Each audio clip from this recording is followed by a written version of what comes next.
So, ang kakailangan na natin guys, mayroon tayong ipak, sugar, at yelo. So, ngayon guys, start na natin gawin ang ating melon shake. Medyo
guys, lagay na natin yung melon.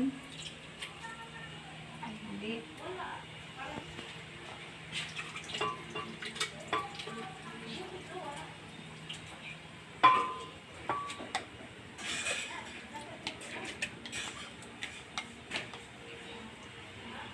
Next natin nilagay guys, yung ating sugar.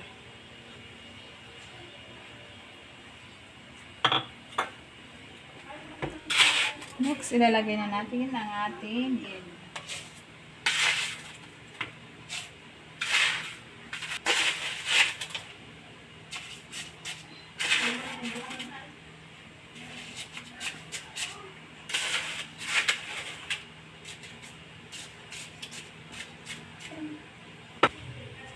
Next natin nilagay ang ating ibap.